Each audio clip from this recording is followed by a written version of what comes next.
రెడ్డి మాట్లాడుతున్నారు. ఇప్పుడు లైవ్ చూద్దాం. ఎమ్మెల్యేలు వచ్చి తెలంగాణ భవన్ అంటే మన హైదరాబాద్ సంబంధించిన గవర్నమెంట్ సంబంధించిన గెస్ట్ హౌస్. ఆ గెస్ట్ హౌస్లో నేనున్నా. ఆ గెస్ట్ హౌస్ ముంగల్నే మీరు టెంట్ వేసి మీటింగ్ పెట్టిర్రు. అంటే మన ఇంటికాడ మన వాకిట్లో టెంట్ వేసి మీరు మీటింగ్ పెట్టి ప్రగల్భాలు గంట సేపు మాట్లాడి మళ్ళీ జారుకున్నారు మీరు హైదరాబాద్కు. మీరు ప్రధానమంత్రి దగ్గర పోలేదు, పీయూష్ గోయల్ని కలవలేదు, ఎవరిని కలవలేదు. ఆ రోజు ధర్నా చేస్తాం ఢిల్లీకి పోయిన మాటలు చెప్పి ధర్నా చేయకుండా ప్రజల్ని మోసం చేసి పబ్బం గడుపుకునే ప్రయత్నం చేస్తున్నారు మీరు. మిమ్మల్ని అన్ని విషయాలు గమనించే ప్రజలు మిమ్మల్ని అక్కడ కూర్చోబెట్టినరు. మీ పార్టీకి మొన్న జరిగినటువంటి లోక్సభ ఎన్నికల్లో గాడిది గుడ్డులాగా 0 ఓట్లు వేసిర్రు. డిపాజిట్ గల్లంతైనాయి. మీ మంత్రులను తీసుకొచ్చి మాజీ మంత్రులను తీసుకొచ్చి మీరు ఎంపీగా లేబడితే వాళ్ళ డిపాజిట్లు గల్లంతైనాయి. ఇట్లాంటి పరిస్థితి లోపల మీరు సీమాంధ్ర ప్రాంతానికి సంబంధించిన కాంట్రాక్టర్లను పక్కన పెట్టుకొని సీమాంధ్ర వాళ్ళతో సన్నిహితం చేస్తూ భీమవరం నుంచి ఎన్నికల్లో నేను నిలబడతా అని చెప్పి నువ్వు ప్రగల్భాలు పలికినావు. మీ నాయన ఏం చెప్పిండు? రోజా ఇంటికి పోయి ఏం మాటలు మాట్లాడిండు? రాయలసీమను రత్నాలసీమ చేస్తా అని చెప్పిండు. రోజా ఇంట్లో రాగి సంగటి తినొచ్చి ఆ రోజు మాట్లాడి తెలంగాణ ప్రజలెవరు కూడా మర్చిపోలే. ఒక దిక్కు మీ బావనేమో హరీష్ రావు అని అబద్ధపు మాటలు మాట్లాడుతుంటాడు.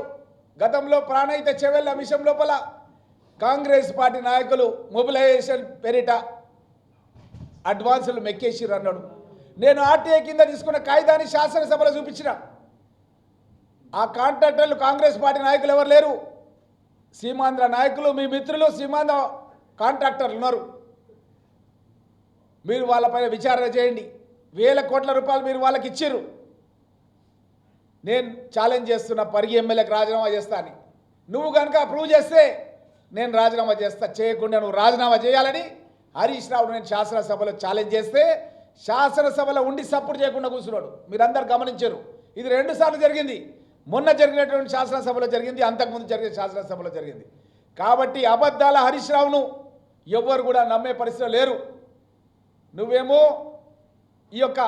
ఈ కార్ రేసింగ్ లోపల ఎక్కడ ఏమవుతుందో అన్న భయంతో ఉన్నావు.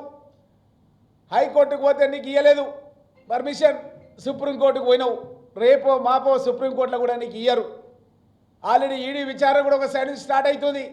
నువ్వు ఎక్కడికి వాళ్ళో తెలియక మీ ఇంట్లో మీ చెల్లె కవితనేమో లిక్కర్ కేసులా, నువ్వేమో ఈ కార్ రేస్ లోపల కుంభకోణం లోపల, మీ బావనేమో ఇరిగేషన్ కాంట్రాక్ట్లలో ఆల్రెడీ విచారణలు జరుగుతున్నాయి. ప్రతి అధికారి ఏం చెప్తున్నారంటే మాకేం తెలియదు. వాళ్ళు ఏం చెప్తే మేము అట్లా చేసినామని చెప్పి ఏ అధికారిని తట్టినా సరే అధికారులు చెప్తున్న సమాధానాలు అదే విధంగా ఉన్నాయి. అది అరవింద్ రావు కావచ్చు, ఇరిగేషన్ చీఫ్ ఇంజనీర్లు కావచ్చు. అంటే అధికారులకు ఉన్నటువంటి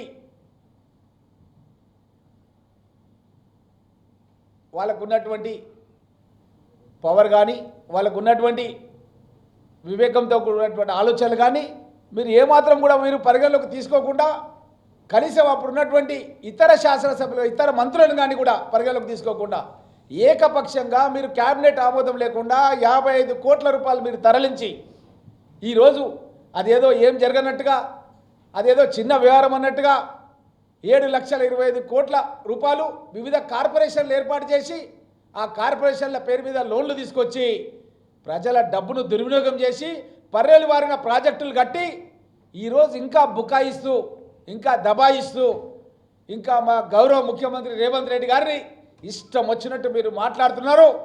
దీని పర్యవసనం మీరు ముందు చూస్తారని చెప్పి కూడా హెచ్చరిస్తున్నాం. మా కాంగ్రెస్ పార్టీ నాయకులు కార్యకర్తలు ఎంతో ఓపికతో న్యాయస్థానాల్లో ఈరోజు సబ్జెక్ట్ ఉందని మేమంతా కూడా ఎంతో ఓపికతో ఉన్నాం. మమ్మల్ని రెచ్చగొట్టే విధంగా మాట్లాడొద్దని కేటీఆర్ను హెచ్చరిస్తూ నువ్వు ఎంత ఎగిరిపడ్డా జైలుకు వెళ్ళడం ఖాయం, చిప్పకూడు తినడం ఖాయం అని స్పష్టంగా తెలియజేస్తున్నాం.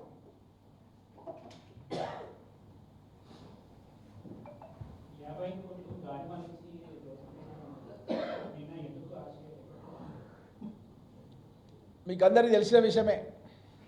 గతంలో కవిత గారిని కూడా ఎన్నోసార్లు విచారణకు పిలిచారు. విచారణకు పిలిచిన తొలిసారి అరెస్ట్ చేయడం అనేది చేయరు. చేసిరా లాస్ట్ టైం ఈడీ వాళ్ళు చేసిరా పిలిచినప్పుడే? చేయలేదు. వాళ్ళు ఒకసారి పిలుస్తారు, అన్నీ రాసుకుంటారు, అవన్నీ తయారు చేస్తారు. మళ్ళీ ఇంకో క్వశ్చన్ తయారు చేస్తారు వాళ్ళకు. ఈ రాసుకున్నటువంటి అరవింద్ కుమార్ ఏం చెప్పిండు, ఈడీ మన దానికి సంబంధించిన అధికారి ఈయన ఏం చెప్పిండు, అన్నిటి ఇంకా కొన్ని కొత్త క్వశ్చన్స్ తయారు చేసి మళ్ళీ అడుగుతారు. అట్లా అవకాశం ఇస్తారు. ఇది మన ప్రజాస్వామ్య దేశం. వాళ్ళలాగా నియంతలాగా మా యొక్క సంపత్ కుమార్ను, మా దగ్గర కోమటిరెడ్డి వెంకటరెడ్డిని శాసనసభ నుంచి 14 నెలలు ఉన్నప్పుడు శాసనసభ్యుడిగా అక్రమంగా నియంతలా గెంటేసిరు.